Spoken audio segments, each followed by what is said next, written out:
So good evening, everybody, and welcome to the virtual chapter for, what is this, May 2000. We seem to have missed a month of usual stuff. It's been outrageous. Hi, Karen, you're out there. Karen, say hello. Hello, hello, hello. How are you guys? So good to see you tonight. Good to see you tonight. And from the Windy City, how are you doing? You faring well in the isolation? Everything is fine in isolation. I am in, this is like sending a kid to their room for punishment. All of my toys are here and my favorite playmate is here. So I don't know exactly what to complain about. That's great. Well, one of the things that I have to complain about is that there is a lot of noise bleeding through because we started this not in our usual way. And so what I'm going to do is I'm going to mute everybody's microphones right now. I'll explain that to them in a moment and they'll be able to unmute themselves when they have something to say. But let's take care of that. And the first thing that I want to talk about, first topic up really quickly here is, oh my God, Karen, we just had the IACT IMDHA Hypno Expo 2020 in spite of everything. And it was phenomenal. I just have to take a moment to say I am so proud of IACT, IMDHA, Robert and Linda Otto, and Michael Watson, because they didn't let it stop us. They said, nope, we can be flexible, we can adapt, and here we go. And we had the entire conference, and it was phenomenal. It really was. Yeah. You know, there's a wonderful Broadway play that you've probably heard of, Rosencrantz and Guildenstern Are Dead. Yeah. I just remember the most important, significant part of that play was they're pondering at the end, there must have been a place somewhere where we could have said no. There really wasn't.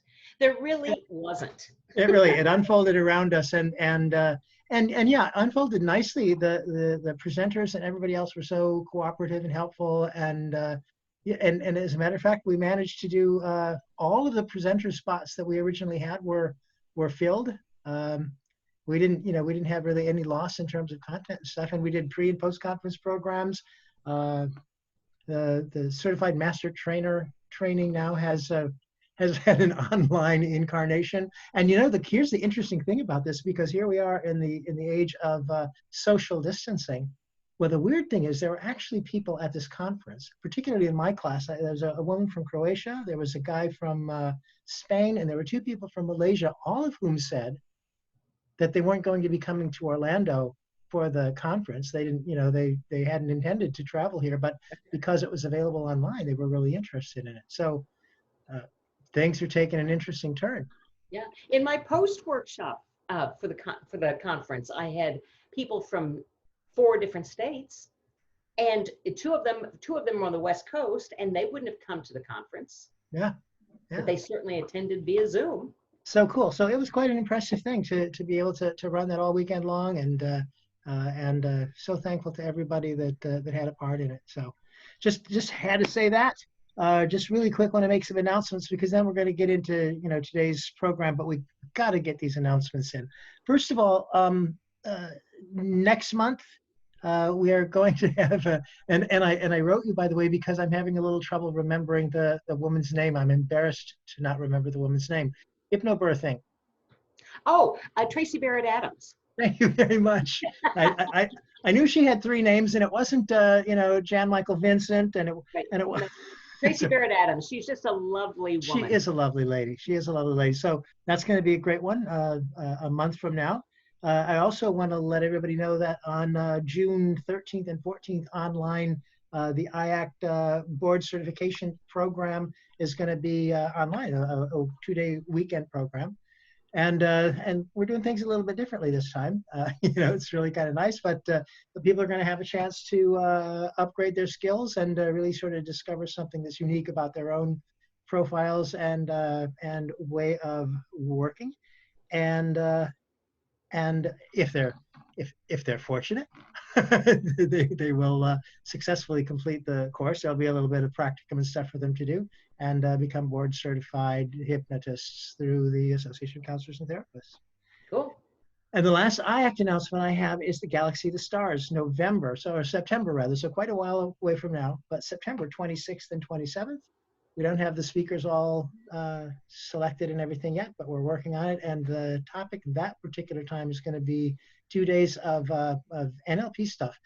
It'll be 2 presenters a day, so half a day each. And the Galaxy of the Stars continues. It's going to be about the 4th time now, or 4th time that we've done it online. And we're really kind of excited about that. Yeah. So what's happening in Chicago? Well, coming up this weekend, Friday and Saturday, Kelly T. Woods and I will do a workshop, the Workshops Online workshop. So it'll be 2 hours on Friday and 2 hours on Sunday. We can come together on Zoom and learn how to do not only what we do on Zoom, but how to work with groups and do workshops. So you can continue your practice right where you are right now. And if I were you, I'd be putting together a weight release workshop starting any day now, because I don't know where you guys are on the COVID thing. You know, it's the freshman 15 and the COVID 19 or 20. Well, I've done COVID 10 so far, and so I'm going to be doing weight loss real soon to get back in shape. So that's something we can all do online. Just a thought. That's what's going on here, Michael. Well, I learned a lot from you about the pandemic, by the way. That was a very important lesson about pandas eating 18 hours a day, I believe you said. Oh, yes, yeah. So that's why they call it a pandemic. I think that's great. So listen, I'm really we got to tell them the official stuff too. They need to know that we are recording this program. Of course, they've already been warned about that. So anything that you don't want the FBI to know about, I'll just don't let them know. We just won't give them access to this broadcast. Perfect. But behave yourself. And the chat room is open and available. I see that some people have already been typing in it, and I haven't been looking at it. As I like to remind you, it isn't that I'm ignoring you. I'm just not paying attention. So don't take it personally. But I'll get there in a second. And please do us a favor in the chat room. We like to remind people, because I think sometimes folks just don't quite understand the etiquette of being online. They don't really get that this is a public space, and and we're all here and we're all human beings.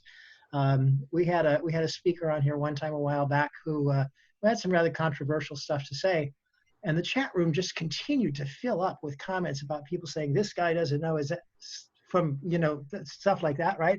And arguing what the guy was saying while he was talking. And I'm thinking, can you imagine standing in the front of a training room doing a presentation for somebody and having a fellow next to you with a flip chart writing down their observations and commentaries on what it was that you had to say? So that's really not a... Go ahead, Karen. At the same volume or in the same place as the speaker, because it's competing with the speaker, and it really is. So chat room etiquette, you wouldn't stand up in a room and say what you're thinking out loud. So don't do it in the chat room either. Now you can use the chat room anytime you want to comment on how fabulous you think my background is. You like the things like that. That's chatting too, Michael. That's disruptive. Okay, so the other thing is, you can get CEUs for being here. You can get CEUs from IACT, IMDHA. Just go to the website and tell them that you spent time with us, and you'll get CEUs for it. And from ICBCH and from IHF and all friendly hypnosis organizations will give you points for being here. You get an hour and a half for being here for an hour and a half. But if you're listening in stereo, I think you can get 3 hours. I'm not sure if that's true, but it sounds possible. So the other thing I guess that we have to let them know, the recording will be available tomorrow around about noon. It'll be posted on the IACT IMDHA members forum, so it's always there. But if you're not a member of IACT IMDHA, do not fret. We'd love to have you join us, of course. But you can get it meanwhile at the Facebook group, the Virtual Chapter Facebook group, where we post it about noon tomorrow. And it will also be posted on the YouTube channel, Virtual Chapter YouTube channel. So all kinds of places for you to see it over again. And there we go. So Karen, you brought somebody along with you tonight.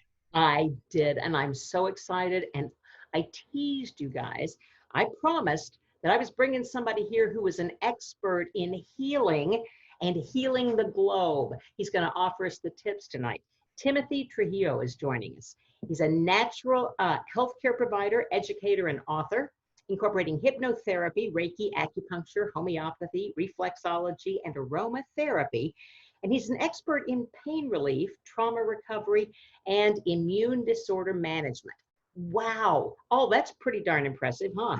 He's one of the world's foremost authors on the use of hypnosis in the management of HIV/AIDS. In his work, he emphasizes patient education and self-care. He's the founder of First Medicines. He's helped to deliver this system to care for HIV/AIDS impacted populations in Los Angeles since 1996. And he's led outreach projects in Guatemala, India, New Orleans, Cairo, reaching beyond HIV care to address traumatic distress in survivors of tsunami, hurricane, and civil war. Wow. He chronicled this work in the book Tsunami Effect. And in 2003, he was awarded the, say it for me, Timothy, the award. The Medal of Excellence. Oh, okay. Medal d'Excellence, yeah. That he was awarded that incredible French award, and he was awarded by the International Human Rights Consortium for bringing the spirit of creativity to the promotion of global health and peace. Now, what I said was true. He's a healer. He's going to bring us global peace tonight. How are we going to bring peace to the world tonight, Timothy? That's a good idea. That sounds great. I was really getting keyed up. I want to hear what this guy has to say. You don't sound like you're from Los Angeles, my friend. That's not a Los Angeles accent I'm hearing there. Well, no, I'm in Oklahoma City, and if I don't sound like I'm in Los Angeles, as my wife would say, that it's time for us to move. So I've lived about half my life in Oklahoma City and half my life in Southern California, mostly Los Angeles. I'm hearing Okie in there, I think.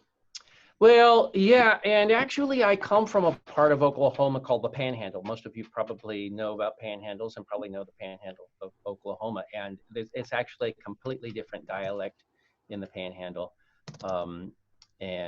So I pick up a little twang from time to time. Language is mutable. Yeah. So, all right, what do we want to talk about? We want to talk about, you say, how to heal the world. Boy, wouldn't that be a very, very good notion and potential to have at this time? So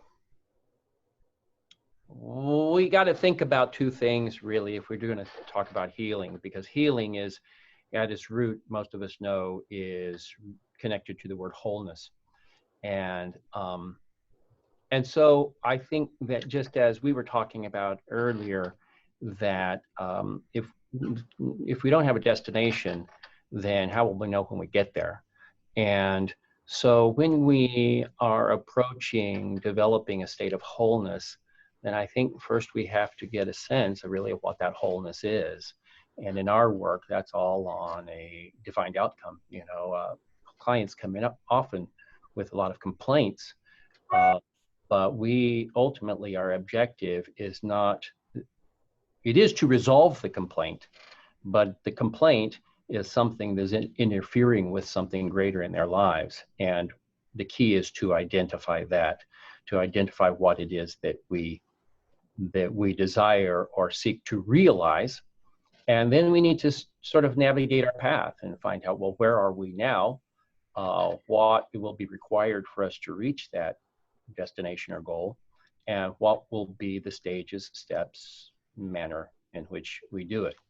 All of us use language as the primary method for producing or facilitating change for those that we work with.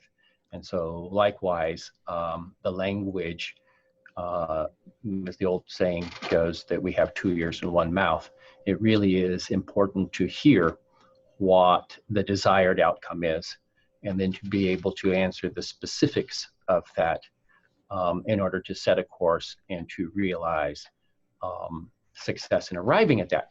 So in preparing for this talk tonight, that's what I did. I thought, well, what you told me, Karen, was this is more like a discussion than a presentation. And certainly I have a lot of stories, and I can always make one up on the fly if I need to. Well, I can see Michael is chomping at the bit to ask some things, and I can almost bet you he's going to ask you for some history, because he really likes to get down into that history and find out how you got here. But Yeah.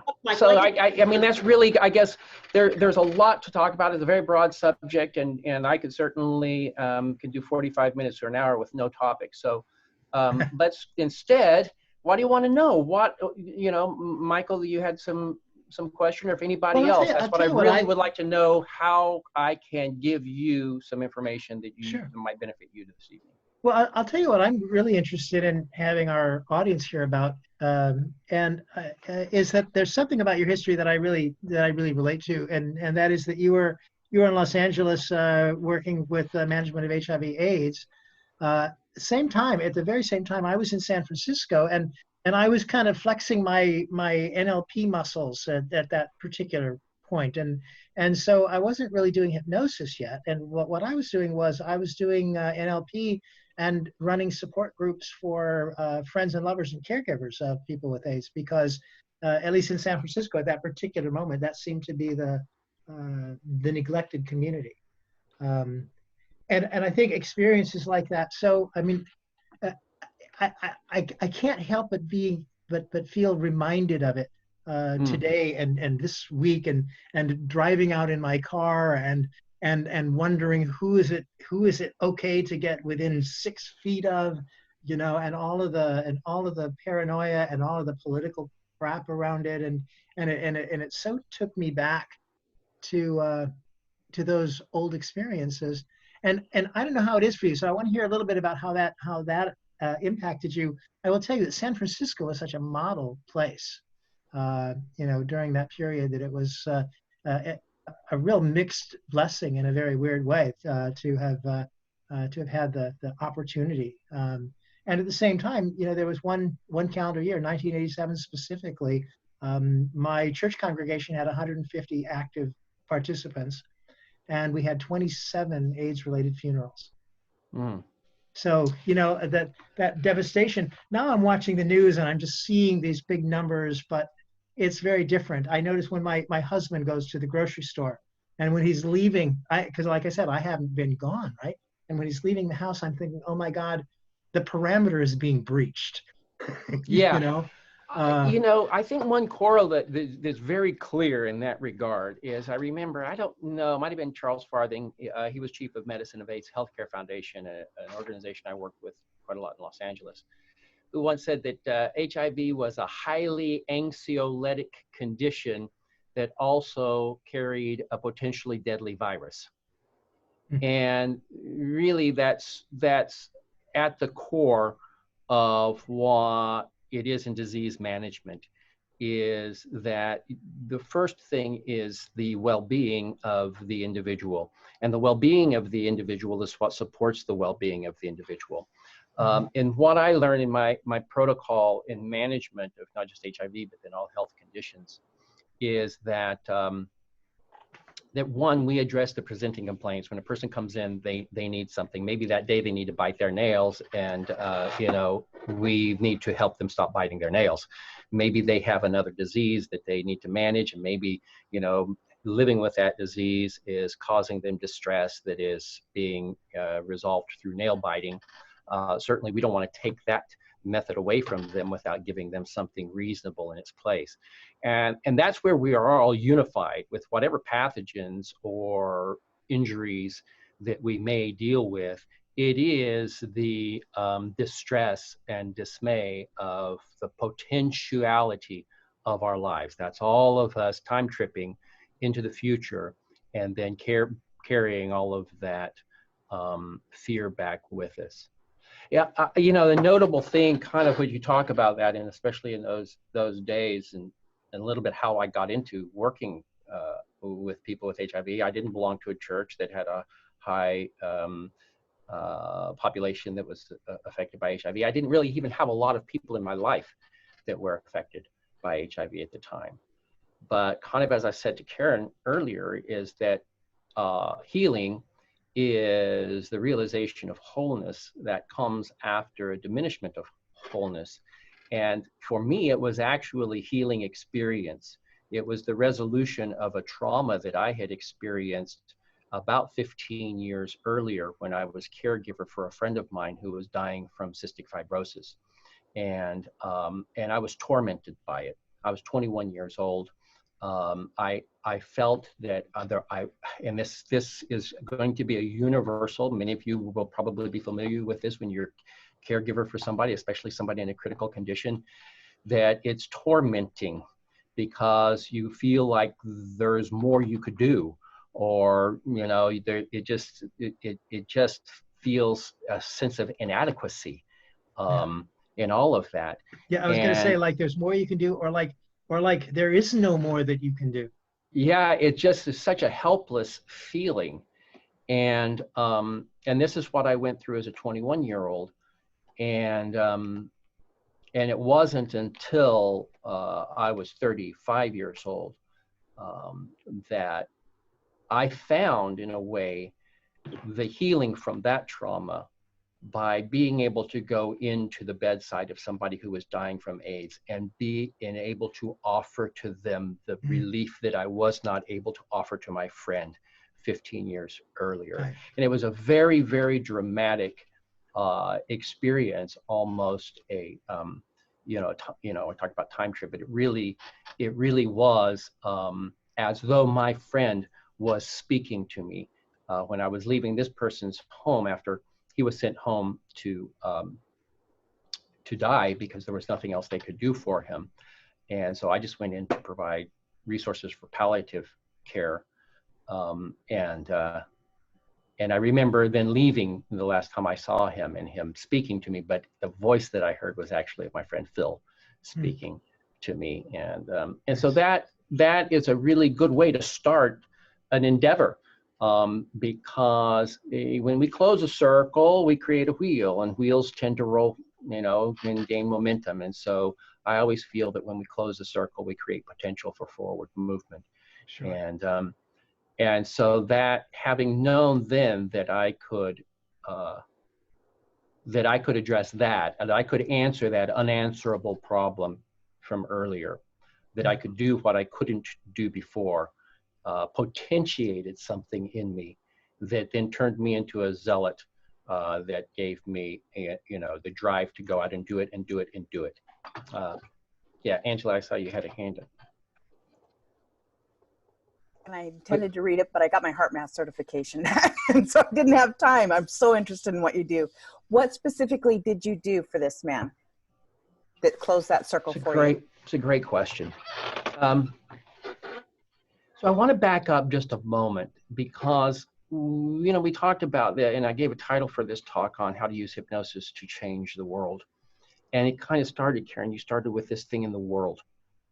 But what happened to me,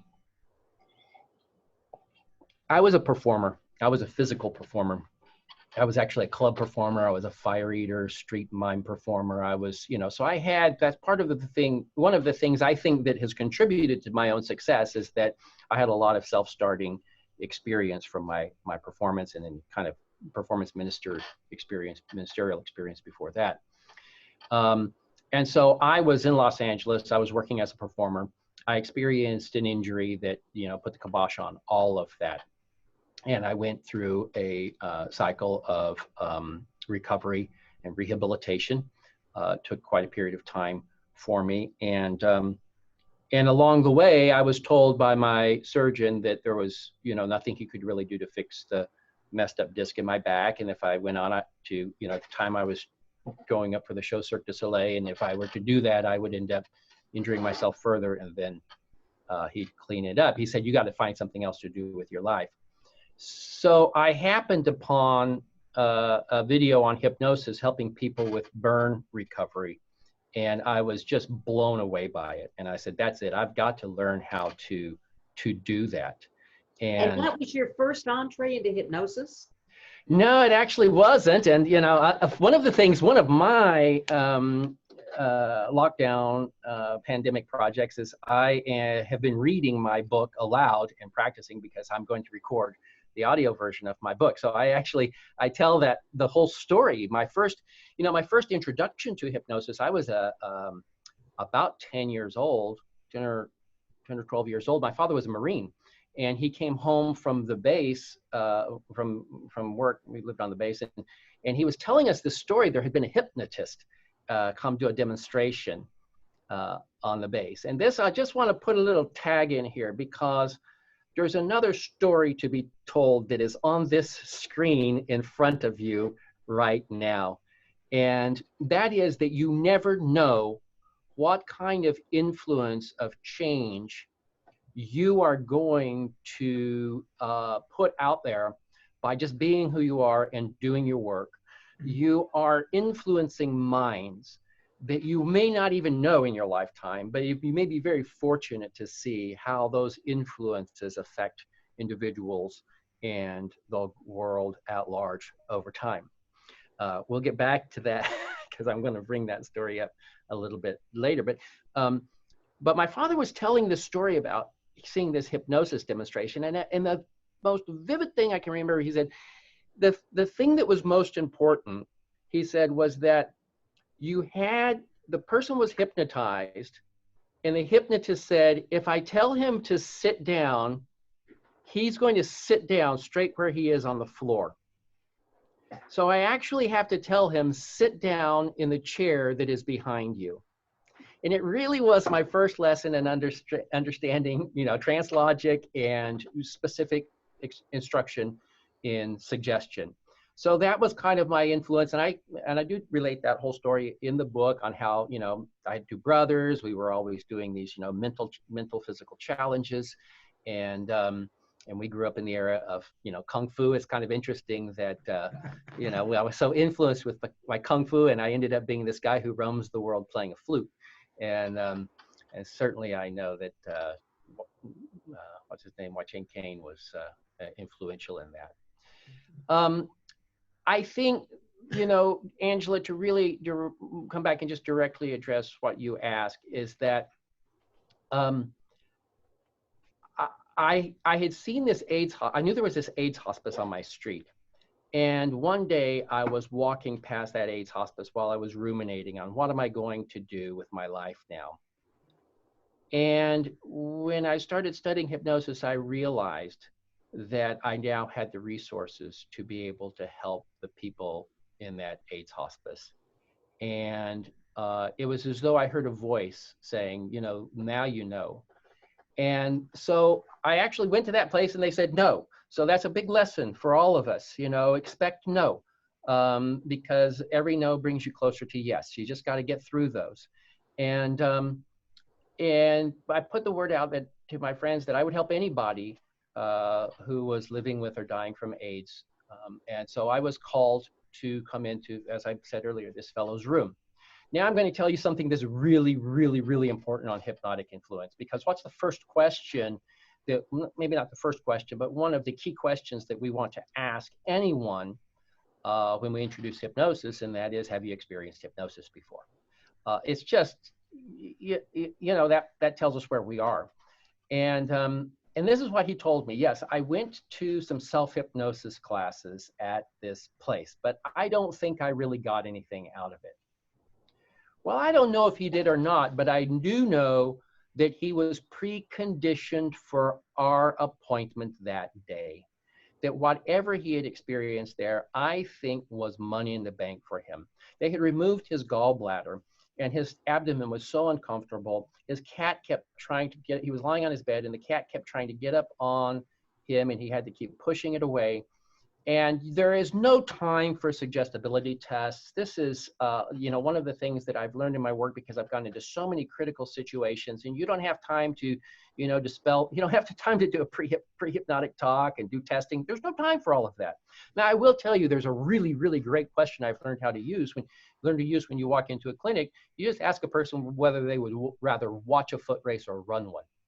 And they will tell you what approach to take, rather to take an active, engaged physical approach method, or rather to take a passive visual approach method. So I've learned since then to ask that question to kind of frame the way I do the process. All I did with this guy is I just said, look at a spot on the ceiling, and I induced hypnosis and deepened and checked in, which I always do. That's the first thing I do. I just induce hypnosis, do a little deepening, see what changes happen to the pain levels that they report beforehand.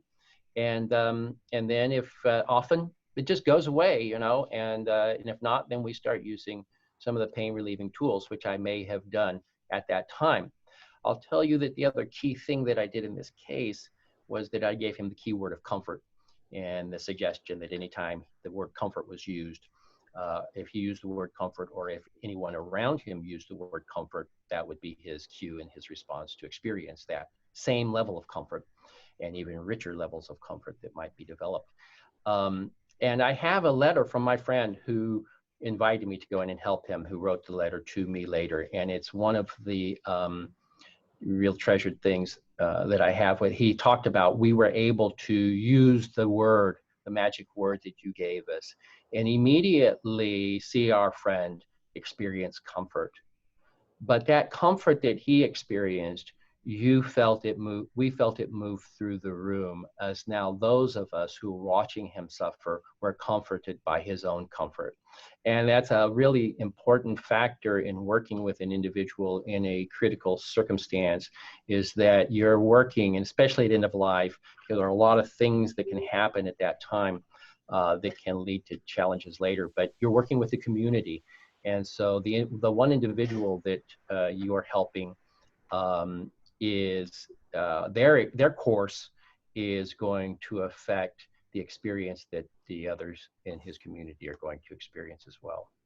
So so I'm always mindful of that, the family and the group, and I always give people resources, you know, give them the post-hypnotic triggers and let them use them. I'm kind of fascinated, Timothy, by your travels. You've been Los Angeles, India, Oklahoma, using hypnosis in all of these places.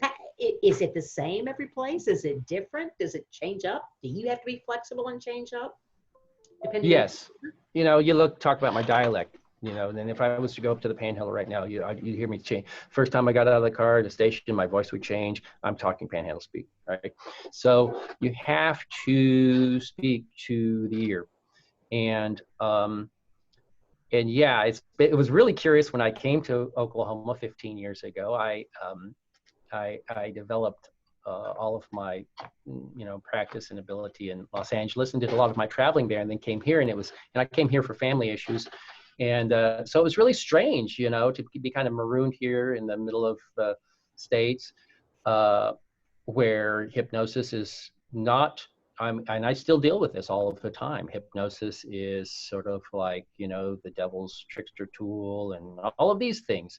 And in fact, I had a huge conflict over that with my mother when I first became a hypnotist, because her pastor had told her that, you know, I was doing the devil's work and all of this. And it took us a couple of years. I said, Mom, I want you to study everything you can about hypnosis, and I'll study everything that the Bible has to say about hypnosis, and we'll come back and talk about it. I got some good, I did a pretty good study. Now I know exactly what the Bible says about hypnosis and trance. It's pretty good, actually, you know, if you ever have to have that discussion.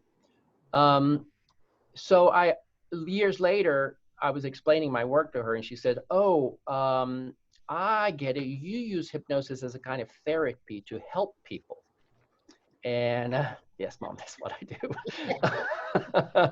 But one of the great bridges in that was that my father was going through a surgery. It was a critical surgery. We were very concerned about his health.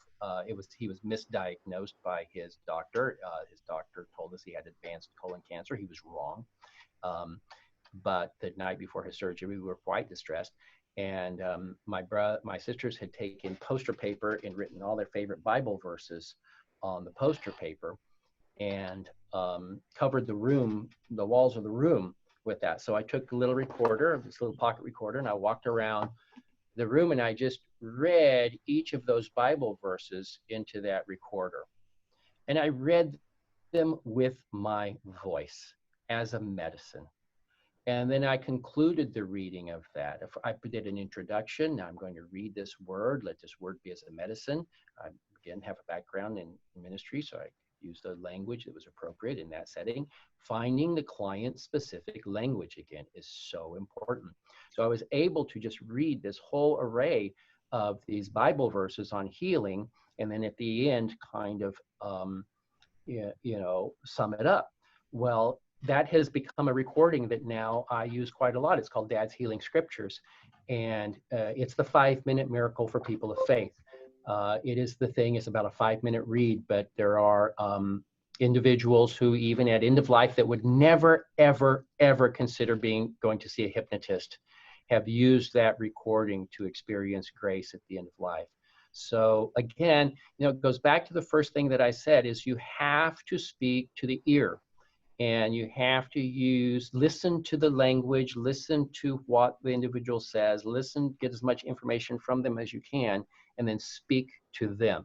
Most of us, we tend to, what's the right script that I can use for this process? Well, listen to the client and they'll give you the words to construct into a script. Michael, I've been dominating, so I'm going to step back and see if. Well, that's all right. That's all right. I've actually been struggling with a little technical stuff and listening at the same time, which is not my forte.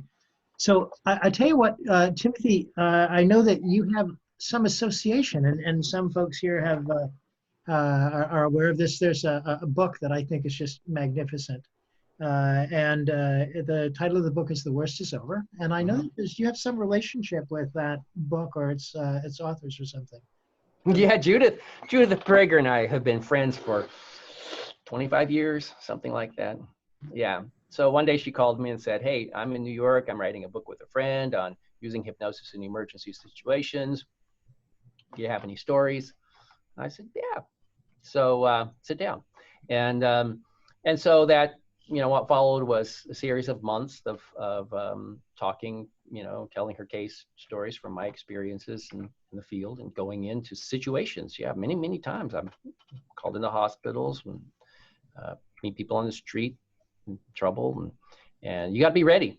And so yeah, I reported those tales to her, and that book has a lot of those great stories in it, and which fortunately is a real value in it. And that's what my book, Tsunami Effect, interestingly, is a story. It's a chronicle. It tells the story of predominantly this project that I did in South India after the Asian tsunami. But then the greater story of what we're talking about today is how do you do a thing? How it really is how we came to this point. Oddly enough, even though I wrote the book now 5 years ago, it is so timely for right now of how do you deliver some resource to the whole world. Yeah. When I started my work, the client would come in the first session, and we would send them home with a book and a cassette tape. And we would say, I want you to go home and I want you to listen to this cassette every night between now and when I see you next week. And that was at Gilboyne's school. That was kind of our method. And you could always tell, when they came back for the second appointment, all right, any questions on the book? And they'd say, the book, but how'd it go listening to the tape? Oh, the tape. And then that was one of the best assessments on whether or not, they wanted to come in and have you do the work, or, they wanted you to help them with the work they were doing.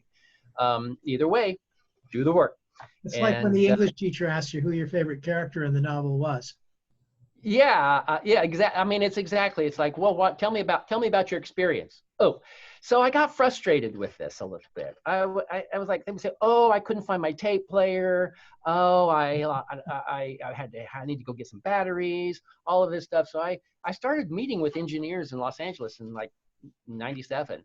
I said, I need a cassette tape that doesn't have to be put into a machine to be played. I need something that people can just plug headphones in and listen to. And we started working on this whole thing, the different designs for that. And this was, 5 years before the MP3 player and the iPhone. And it's kind of curious that now it's a thing about the size of a cassette tape. And I taught classes in Cairo, right in this very room with this device. I have these resources that are on my website. We're working toward developing it as an app right now, but now the key is delivery, and that's been the issue from day one. We have a really remarkable, phenomenal, powerful, immeasurable resource that we as hypnotists use to help facilitate change. Mhm. I mean, what are you going to do with that? Really? I mean, we talk about power.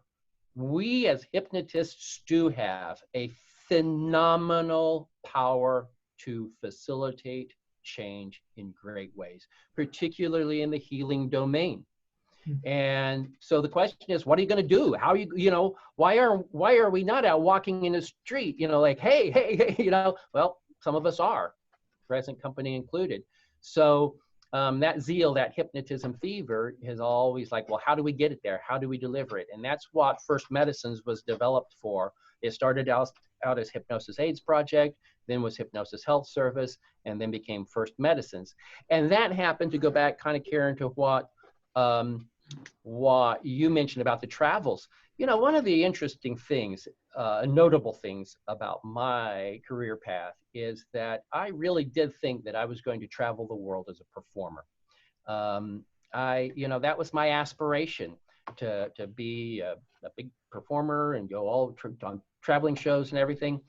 The first time I went out of the country was in 2002. I flew to London and then hopped on a plane to Geneva to go speak at the United Nations about the work that I was doing in Los Angeles, and then come back and teach a class in London.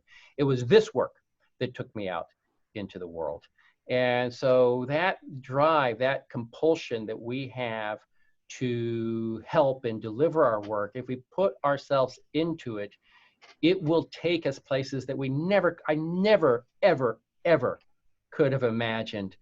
The travel experiences that I've had to date, especially there was a great thing that we did in Costa Rica in 2012 with all the tribes of Costa Rica for a summit and a declaration of peace with Mother Earth project. It all kind of arose from just one thing leads to another, and another.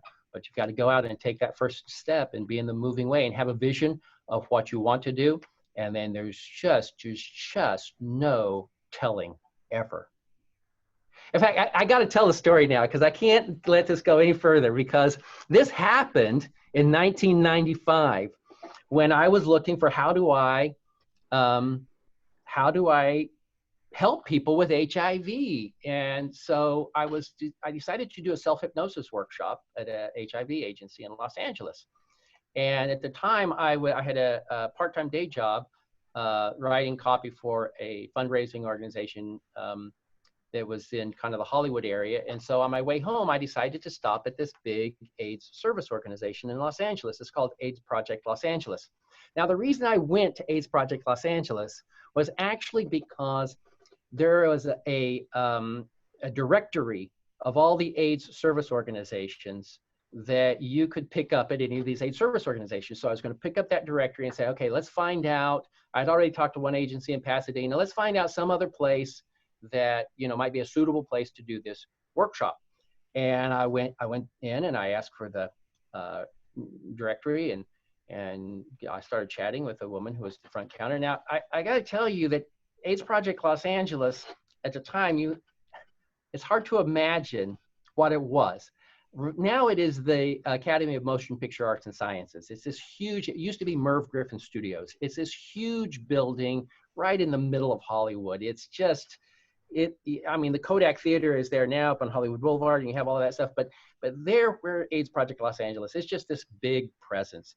And I went in there and I said, oh, I want to get a directory. I want to start a workshop on self-hypnosis. And she said, wow, that sounds great. I was blown away. I thought, you don't have that already? And she said, no. She said, but we have this program that might work with. And so maybe we want to have your workshop here. Let me set up a meeting with you with a fellow who's running that program. So the next week I went in and I met Mr. Joseph Onesta. Now, some of you might know who Joseph Onesta is. He's right here on my screen. Yeah. With his beautiful face.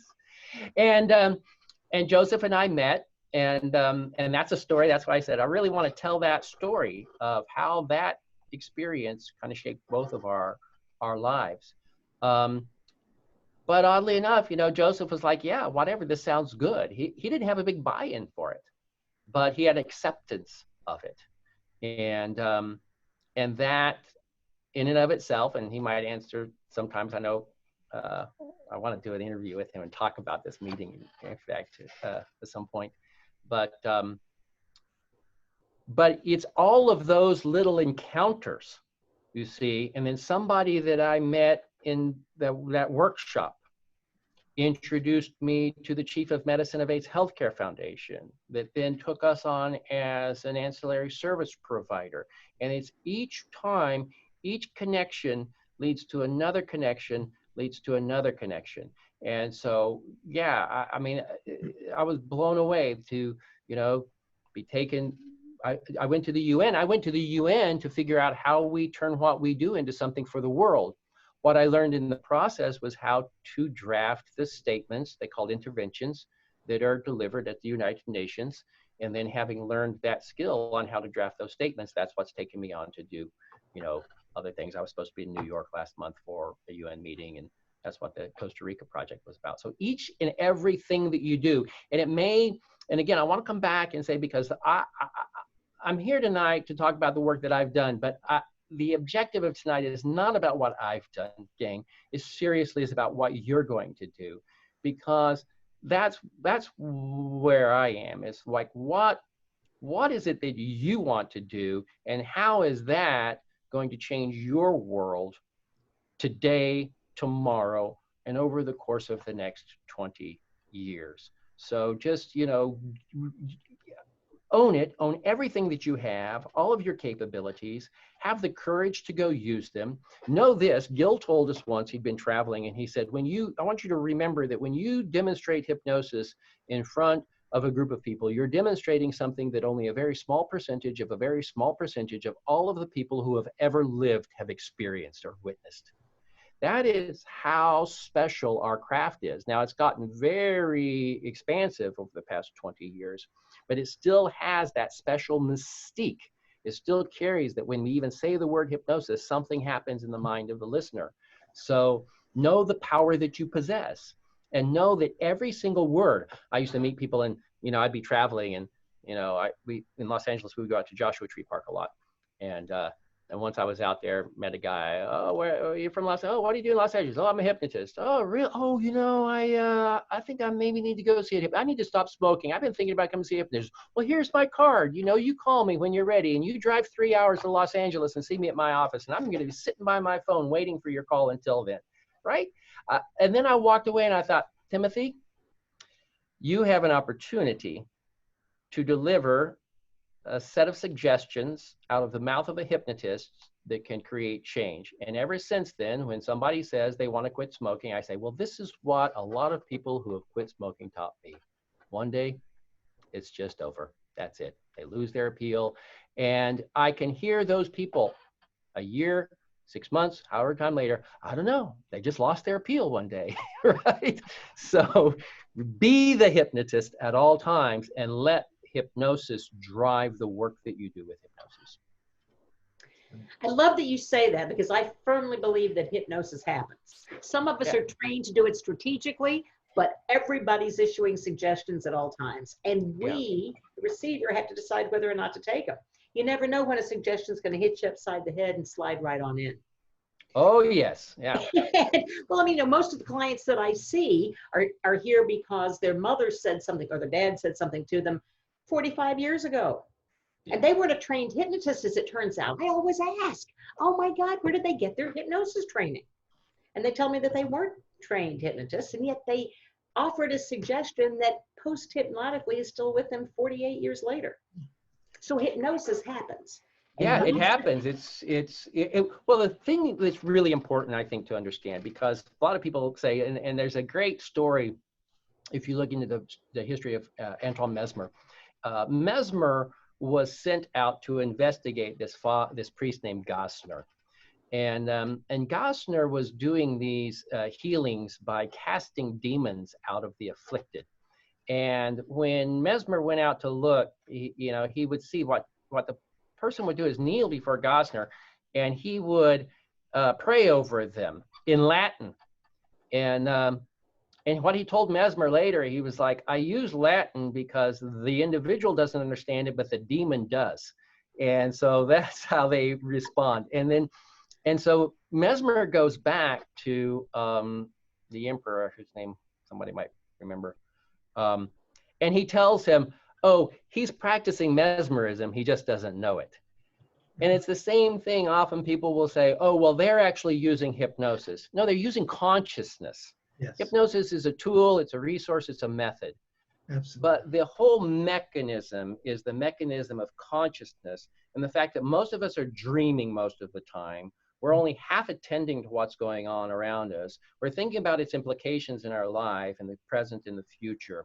And we're in this kind of plastic state of existence where we're taking everything in to inform us on how to be. And it's interesting as well. I just listened to I'm just finishing up a great book on immunology, because I'm back to studying immunology again. I felt like I needed to do a recap on it. And the book is an Elegant Defense. If you get a chance to listen to it, it's a great book it's a great, really, really phenomenal advanced primer on the immune system. And he really talks about we hear this word cytokines a lot now because of the cytokine storms. He's talking about that a lot. And he talks about the hormones and the neurotransmitters. All of these molecules, what they do is they carry information from one entity or cell to another entity or cell. And Candace Pert, I think, loved the term information substances for them. And I love that term because information, the term speaks to giving shape to something, affecting the way it is made. And so information is always coming in, and that information in turn is echoing and cascading throughout the trillions or 100 trillion cells within us. And it's happening over time. It's not even active, like you say. It's something somebody said to me 20 years ago, but it's still resonating with me. Yeah. So, sometimes this is important to say, well, if you keep hearing that message, maybe it's time to turn around and attend to it. Often, because we just hear it sideways, we don't want to hear something, so it's always going to be there. Like that scratching we hear on the window, and we just huddle under the sheets in fear. But if we got up and went out and looked, we'd see it's just a branch. And then we wouldn't actually ever hear it again, because our adaptive hearing listens for a threat. Once the threat is resolved, that we don't hear it. Our selective hearing just shuts it out. So, we have the way, and I think this is an important point too, in our work. So often we want to remove that vexing factor. We want to not have, this is so much about amputations, especially if you look at it from Fritz Perl's model, that he says we become hedonistic and therefore we become averse to pain. And so if something's painful to us, we try to amputate it, try to excise it from our lives. Gang, we're having this conversation because I blew out my back. It was a lot of pain, and I had to learn how to deal with it. And because I had to learn how to deal with my pain, I couldn't just ignore it and keep doing what I was doing. I had to find resources to deal with that, and that is what led me on this grand adventure. So, share, how do you deal with it? How do I deal with my pain? Yeah. Well, I take care of myself because I know I have a physical condition that is stable, but risky. And that's a bulged disc. And if anybody knows anything about a bulged disc, is that you probably will be fine. Just don't do any heavy lifting or fall down. In fact, I was a physical performer. I actually was a clown, and I was very physical on falls and flights. I was working on a human cannonball act as a clown performance at the time of my injury. And after my injury, after I was told, oh, well, it's just bulge, you'll blow it out, I became afraid to fall down. I choked back my life so much. It's like, I don't want to fall. I don't want to turn. I don't want to do the thing that's going to put me under the knife. And then one day I kind of got distracted while I was at the beach, and I endoed on my bicycle over a curb. And I was traveling very slowly, and I looked away and I hit this curb and I went right over the handlebars, and came right back up on my feet. And I was wearing a white shirt and there wasn't a spot on it. And I thought, oh, Timothy, it's still there. So one, we have to exercise protection, but two, retain our capabilities. So now mostly I don't have any pain problem. I go years without a pain problem. I find that if I get down in the garden, I do a lot of grass pulling, things like that might set it off. So if I experience pain, or if I experience that in some other ways, I'm fortunate that I have not only my self-hypnosis, so I use predominantly self-hypnosis. I found that the Coué method is a phenomenal, it's one of the most phenomenal pain relieving methods. And if you're not familiar with the Coué method, trying to think if it's on the website, firstmedicines.org. By the way, you can get all the resources for my stuff, firstmedicines.org, and then my personal website is timothytrujillo.com. Emile Coué said to take a string and tie 20 knots in it, or tie 20 beads on a strand. This is the strand of knots that the Tamil fishermen tied for us while we were in India, and there's 20 knots there.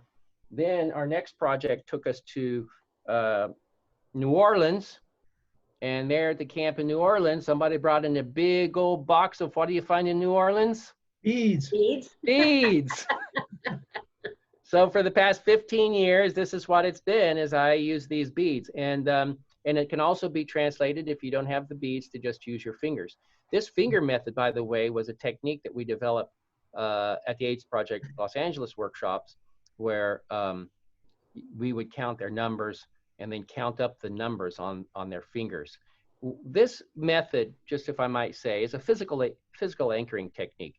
So you're holding it, but because you're holding something, you're processing information through here at the same time that you're processing information here, and the two things connect, and so it has this profound physical effect. That's also how we found that the 5-minute miracle treatment, which you can check out, there's a whole video that shows how that's done. It incorporates both internal information direction, while it's also using physical touch. I was blown away when it first happened. It's taken me 15 years to actually learn what's going on there and why it's that effective. So I use those methods. I use, I took an aspirin a couple of years ago, but I just never, I'll go days and I'll think, well, maybe I should take an aspirin. I use essential oils, and I make a special blend of essential oils that's for pain that a lot of people get a lot of relief from, but they call it miracle oil. So I use a certain blend of essential oils. I use acupuncture, and I treat myself with acupuncture, and some homeopathic remedies from time to time. And then, really, I've been for the past couple of years practicing a Tai Chi method called Shodo Tai Chi. It was developed by somebody here in Oklahoma City. It's beautiful, simple Tai Chi method. And so using these things, so it's a little bit like the stress program, because mostly all of our complaints, all of our pains, all of our sleeplessness, all of our disease is driven more, as I said earlier, from stress dynamics. Stress dynamics are typically, for whatever we want to say about stress, stress is the perception that we don't have the ability to handle the load that's been placed on us. If we just fortify ourselves, strengthen ourselves, condition ourselves, that this is proactive stress management, then we don't have to do as much reactive stress management. And the same thing follows for pain. Like I said earlier, I take care of myself. I'm not as active as I was. I used to surf every Sunday and bicycle every day when I was in LA. So it's one thing about Oklahoma. I walk to work, so that's part of my routine. I've developed a lifestyle that supports the life that I want to have. I have a 10-minute walk, and I walk through a park, and I come into a beautiful atrium building here that, if any of you go to my Facebook page, you'll see that every Friday I play a flute song in my atrium. And so I've developed a lifestyle. And I think that that's the thing that we need to do for ourselves. One of my teachers said we must become our own best success story. And And that's the thing that we have to be for our clients, because it's not just ideas. And that's the last thing I'll say about my own personal pain management, is that now when I'm in pain, it's a different thing. Pain is not a torment to me. Pain is actually an opportunity for me. First, I say, oh, there's that pain. I've been doing the wrong thing. Okay. And then I say, okay, now let me use this method and see how it works. Let me try this and see. And so I actually, when I have pain, I'm like, okay, now I get to find out. and I experience it as such. You've mentioned many, many modalities. Do you use all of these modalities with your clients? Yes. And sometimes I use all of them at once. But in particular, and in Reiki as well. And I started with hypnosis, and then I added Reiki, and then I wanted to know what those hand positions were. So I studied acupuncture, and I learned, acupuncture. And but I always, and I'm quite unique, down the street from me is one of the top acupuncturists in the state, and he's Chinese. And the notable thing about him is that people go to see him and he doesn't talk to them. He just comes in and he checks their pulse and sticks in needles and then leaves. And when people come to me, I'm like, and this, I'm telling him everything I'm seeing. And then at the end, I'm like, now we've put all of this in place. Now often I'll play the 5-minute miracle. I'll play another recording, or I'll just take them through a hypnotic experience. My whole hypnosis experience actually happened. The thing that launched me into the hypnosis work happened on an acupuncture table. I was going to become an acupuncturist after my injury, and somebody said, "Well, you should go get acupuncture for your back, because that's good for back pain, and then you'll learn what it's like for when you practice." Well, one day I was on the table, and I had done a lot of trance work before. I used trance work in my performance. I was a Pentecostalist, actually, so I was quite accustomed to trance experiences in the Pentecostal practice life. And so I was on the table, and I dropped into this trance, and I was traveling inside my body. And I was traveling down to, it was like that movie Fantastic Voyage, if anybody remembers. And I was traveling to the site of the injury. And then I started talking to the muscles and encouraging the nerves, and, and I came out of that treatment, and I was like, whoa. And the doctor came in, and I said, man, I just had this mind-blowing trance experience, and told him I was traveling. And he was just like, you are a weird one. He didn't have any answer for me on that. And so I was actually going to become a massage therapist to work my way through acupuncture school. And I was flipping through the yellow pages. Remember those books we used to get that had, and so it fell open to a full page ad for the Hypnotism Training Institute of Los Angeles. And I said, that's it. That's how to produce the trance and take the people through the same experience that I had. Now, 20 years on, that's exactly what I do. I insert the needles, and what I've learned since then, it wasn't exactly as I said. It wasn't just this accidental, stumbling around inside my mind-bodyscape and saying, hey, look. No, he had inserted needles that were specifically delivering healing energy to that area. And that's what pulled my consciousness into that area. It goes back to this physical anchoring thing. And so now I know that when I insert needles, I'm calling the body's attention to an area that needs support. Now I'm going to direct the mind of the client to that area as well. And I'm going to use that combined experience. And I use a lot of different simple hypnotic methods, the simplest of which is just practice repetitive exhalations with the suggestion of deep release. Yeah, Angela. Tim, if I can just pull this frame out just a little bigger level, I think, for a minute. What I notice, and I'm very conscious of the fact that we've got a total of 20 minutes left. I know I certainly have some things that I want to talk to you about, and we might want to open up for questions and answers as well. But here's what I'm really aware of tonight, at least, and you've implied it so many ways already. We are not, by the way, the paradox is outrageous. We are not in isolation. Mm-hmm. We are in community. And when you do work with anybody, you not only make a difference in their experience, but in the community that surrounds them.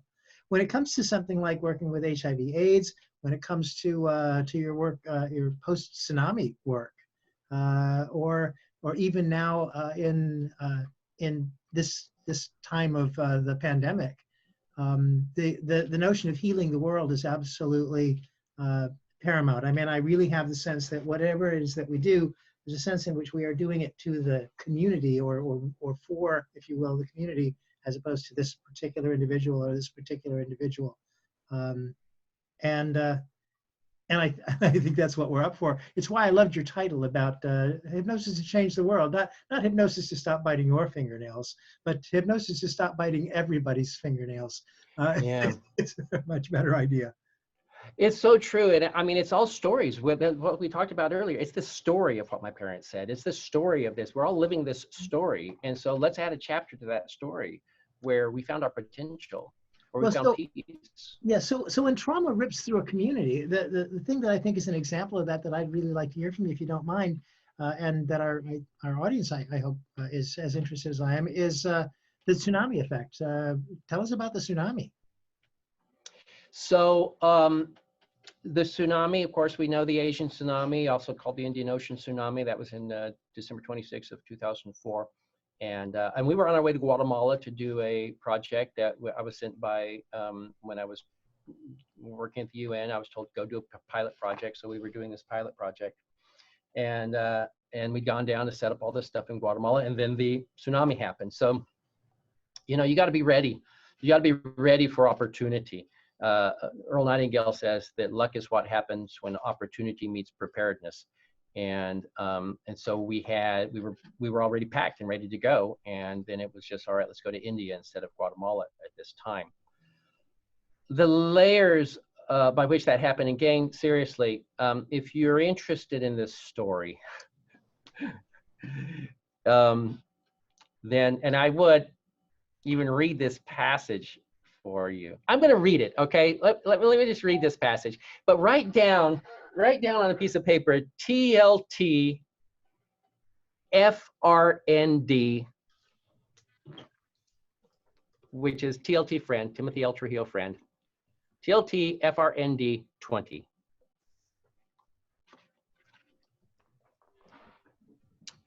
And that will give you a 20% discount on my site store on timothytrujillo.com. And you can get the ebook of Tsunami Effect with that coupon. You can get it for $4. So I really recommend, you know, this is a great, as I said, I just read this last week, and I've started on now reading from the reader script to get ready. I have a recording studio all set up here in my office. And the thing about the book is that I started to say earlier, it's a story, but it's actually a guidebook. I wrote this book for anyone who wants to do this work, because every chapter is a case study. And I say explicitly, I mean, I actually have the whole script, the whole process scripted in here on many of these. So, so just in the interest of time, let me just read this short passage.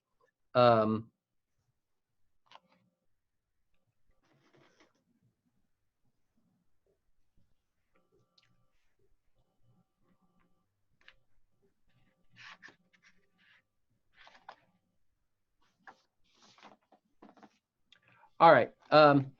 So there's a character named Damu. Damu is the person who led the project that we went and we facilitated. We did all of this work. He was a 23-year-old computer science. He just graduated with his master's in computer science. Didn't know diddly about any of this, but he knew people were coming that would be able to help the people. And he ended up doing this project where we traveled farther than he had ever traveled in his life, to go to these villages that were affected by the tsunami. And so Damu was visiting with an elderly gentleman who had been sitting near the beach when we arrived. Vijay and Baskar arrived with a customary mat and chair and placed them on the red concrete slab. I did not want to stir the spirit in this place. This was a home that had been knocked down by first tsunami, but it was clearly the most orderly location for us to do our work. Damu and the man approached me. Damu offered him the seat, and he sat restively in its frame. Damu then began to recount the story he had just been told. On the morning of December 26th, this 80-year-old man had been sitting on the beach enjoying the rolling surf, which was his favorite pastime. The great wave arrived without warning and gathered him with it. He was able to grab a tree as he was being swept along and held on with all his might as the wave swallowed him and pulled with great force. He held on for as long as he could, but eventually lost his struggle with the wave, let go, and disappeared into unconsciousness. As the villagers searched the devastation later, they found his limp body amid the wreckage and, thinking him dead, took him to the temple where the rest of the dead were being gathered. At some point, someone noticed that he was still faintly breathing. They took him, teetering between life and death, to the hospital. He spent 2 weeks in a coma, then awakened and began to regain strength. Only a few days previous to our visit, he returned to his village and his favorite spot on the now battered beach.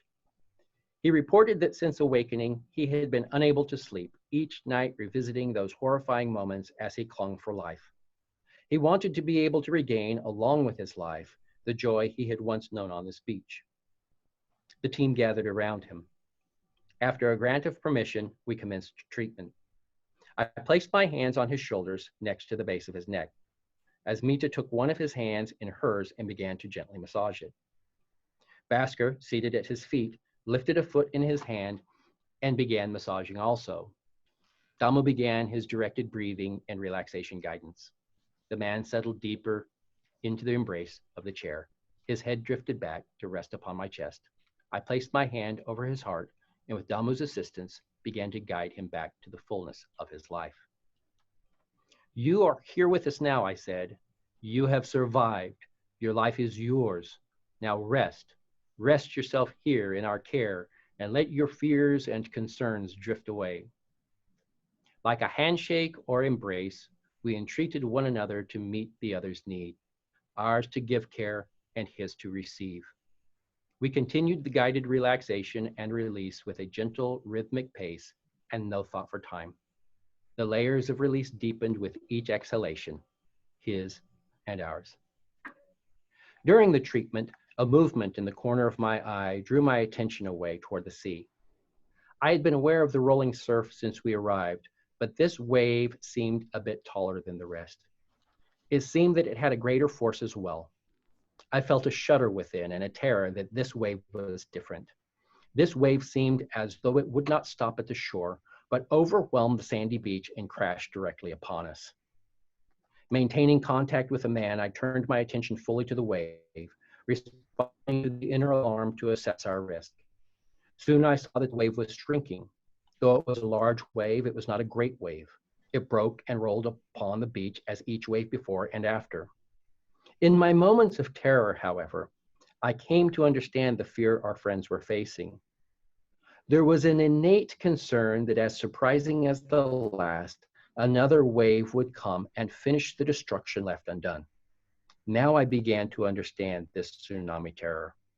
It was something inside, something anticipatory that looked for outer signals to confirm it.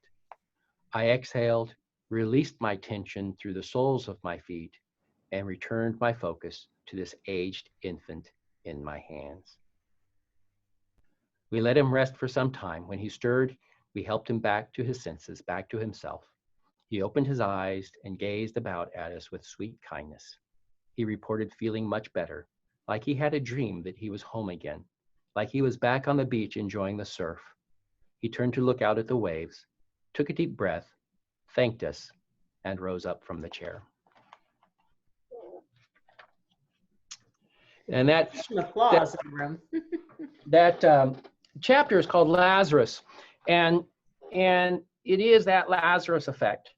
And we are kind of living with that now. And in this story are so many of the things, like we talk about this social distancing.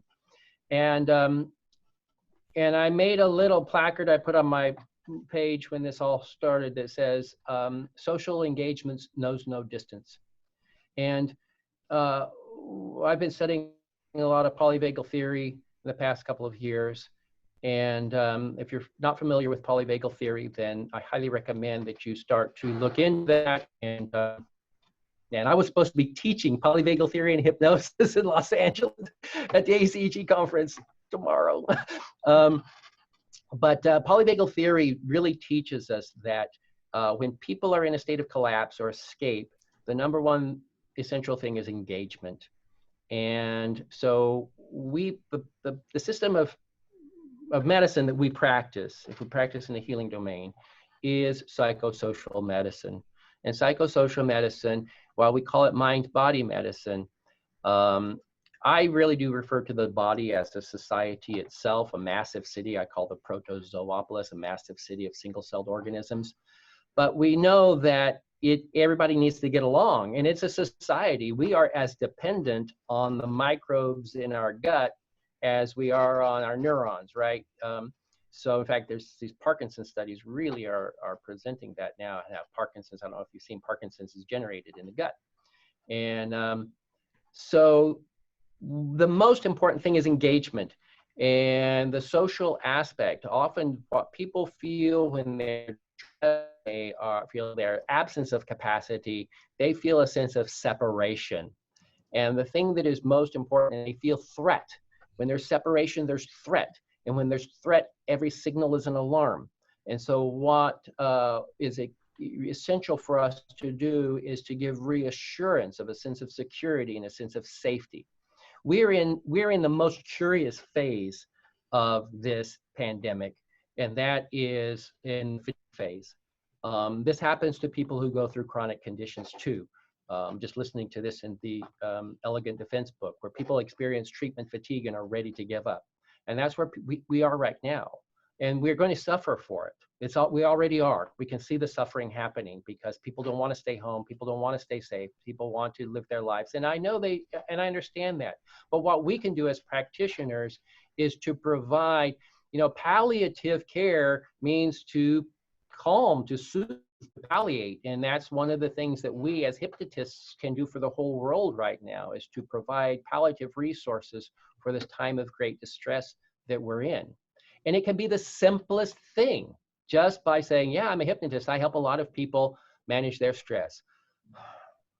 And you'll notice the person will exhale right after you, and there they have induced a parasympathetic response, right? So just be the calm and spread the calm. All right, I know that we just had now 10 minutes left, so questions, comments, or concerns? It's been flying by. I know that Angela has had a burning question, and so I'd love to open it up to her. And if anybody else has questions, we do just have 10 minutes left. So raise your hand in the participants window or in the chat, or be ready to unmute yourself when Angela's question's finished. Okay, Angela, sorry, didn't mean to keep rattling on. No, you're all good, and that was fantastic. I appreciated that. I was curious because you use the acupuncture to draw the energy to the spot, and I'm wondering, as a physical anchor, like you used Kuei's beads. Yes. What are your thoughts on needing a physical anchor to draw the energy like that? Yes, always, and that's just so common. It was part of my training to just reach out, and especially Gil was very, very specific about the way that he would touch the forearm to anchor suggestions. You'll hear in this story, what did we do? We put the hand over the heart. And now we know that acupuncture point is what opens the whole chest and expands. So yeah, it's good to know. And there are some training programs that I do to teach acupoints and how to use them just in contact and simple contact. But it does, like I said, it draws the attention to the body, and then it gives a physical engagement along with a verbal engagement, and that compounds that suggestion.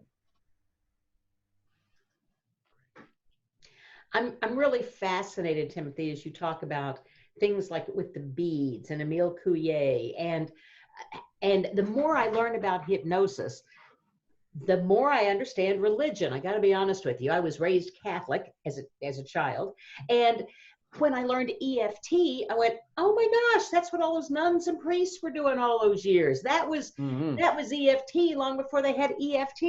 And now you're talking about the beads, and that's the rosary. Yes. Right? Doing the rosary beads.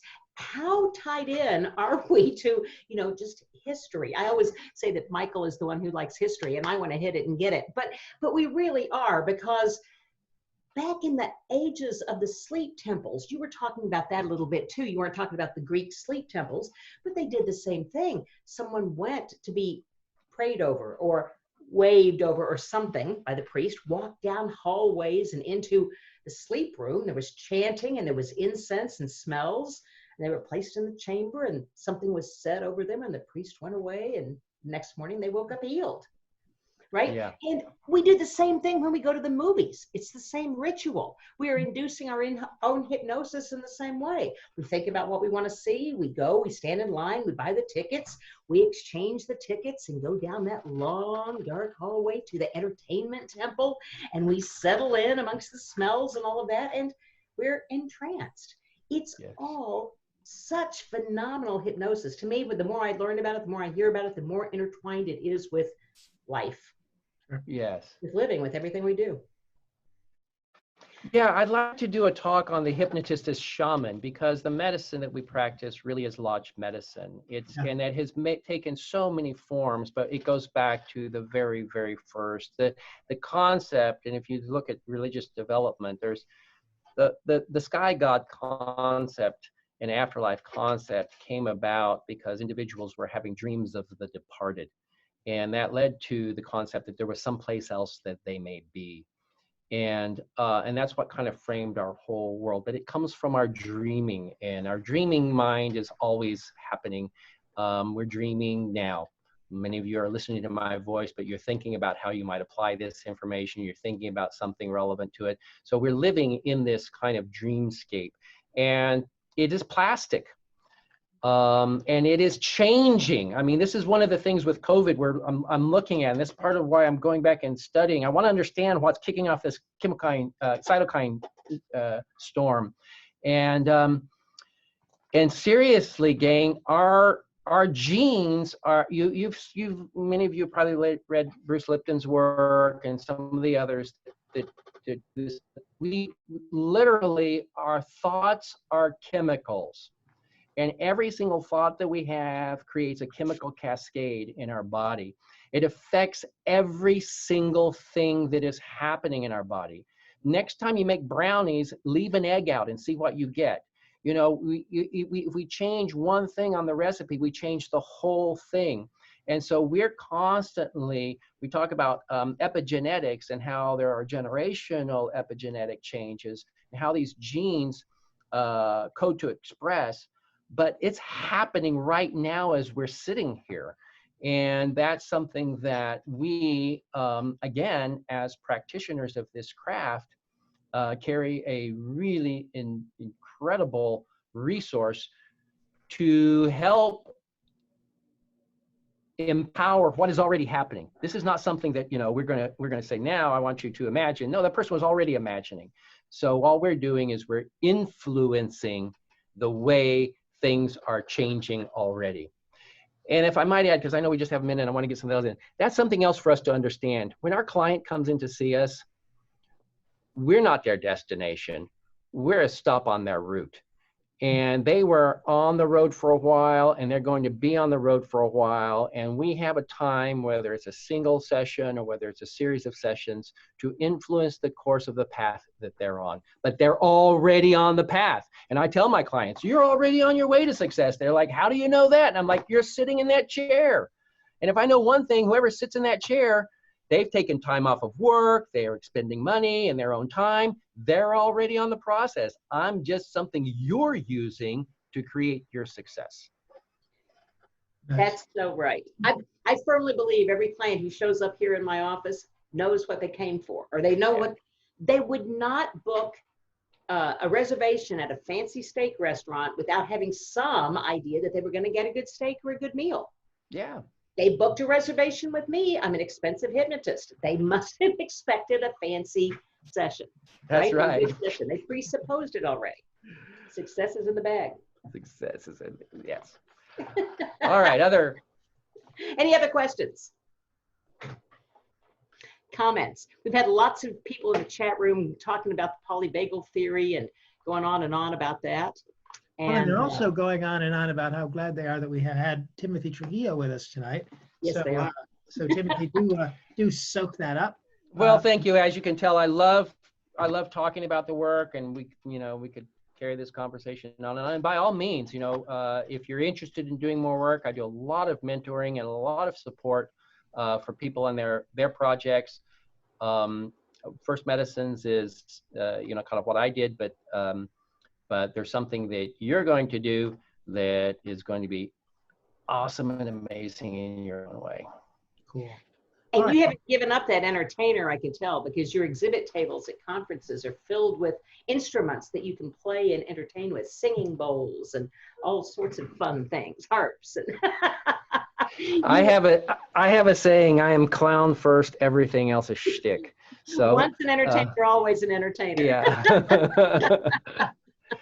And speaking of, I do have. We'll take it out when we're ready, because I do have my Yay. magic wand here. Right. Yay. All right. Well, listen, we're gonna give you a send off here in a minute. So hang on, okay? Timothy, don't go away. We got to make our just last little closing announcements, and then we will send you our greetings in the way that we always do here. Just to remind everybody, next month, Tracy Barrett Adams, Hypnobirthing, and the recording will be available by about noon tomorrow. So if you want to check this out again, that's where you'll be able to find that. It will be at the IACT IMDHA forum. It will be at the Facebook, the Virtual Chapter yes, the Virtual Chapter Facebook group.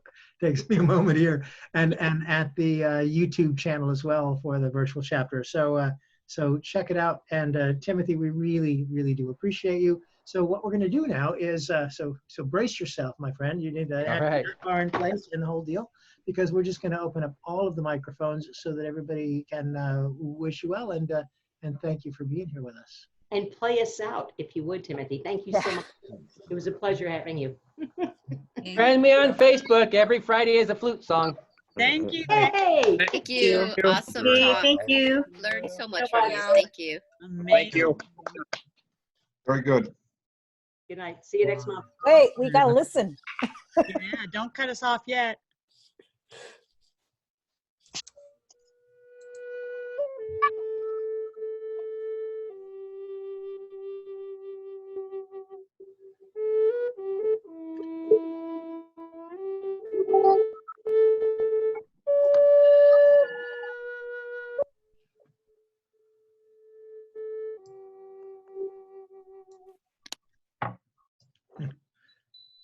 Good night. Good night. Thank you. Good night. Thank you. Good night. Thank you. Good night.